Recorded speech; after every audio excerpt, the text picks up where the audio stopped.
জ্যোতিষীর মতো আত্মস কাজ দিয়ে গ্রহ নক্ষত্রের বিচারের মতো সংবিধানের ধারা বিশ্লেষণ করে যারা আমাদেরকে আইন বুঝাতে আসেন তাদের জন্য আমার করুণা হয়।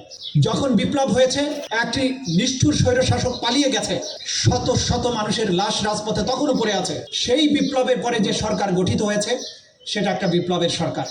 সেই সরকারের উপরে 1972 সালে সংবিধান বাইন্ডিং ছিল না এবং বাইন্ডিং এখনো নেই। শাহাবুদ্দিন চুপ্পুকে রাষ্ট্রপতি হিসেবে রাখা হয়েছিল। কারা তাকে রাখতে বাধ্য করেছিলেন তাদের নাম প্রকাশ করতে বাধ্য করবেন না। শাহাবুদ্দিন চুপ্পুর বিরুদ্ধে এখন অনেক কথা বলেন যে চুপ্পু সাহেব করেছেন, তিনি ভালো প্রেসিডেন্ট না, ইত্যাদি ইত্যাদি। শাহাবুদ্দিন চুপ্পুকে প্রেসিডেন্ট কে রাখতে বলেছিল সেই সময়? আজকেও তাকে কে রেখেছে প্রেসিডেন্ট হিসাবে, সে যদি স্বৈরাচারের দোষরই হয়ে থাকে?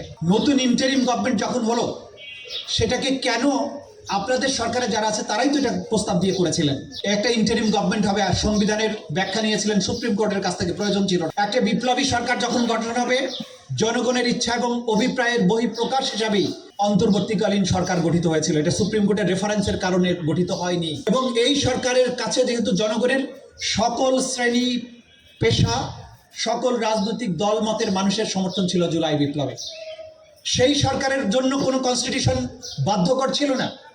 সেই সরকার বাংলাদেশকে নতুন করে একটা নতুন বাংলাদেশ উপহার দেওয়ার জন্য দায়িত্বপ্রাপ্ত হয়েছিলেন এবং সেই দায়িত্ব প্রাপ্তিকে ভ্যালিডেট করেছে 2024 বা 25-এর যে গণভোট।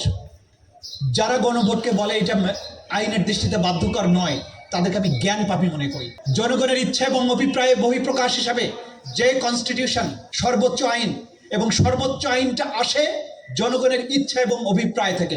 73% মানুষ যে অভিপ্রায় দিয়েছিল তাকে অবজ্ঞা করার দুঃসাহস যারা দেখাচ্ছেন, তাদেরকে অবিলম্বে করুণ পরিণতি দেখার জন্য অপেক্ষা করতে হবে।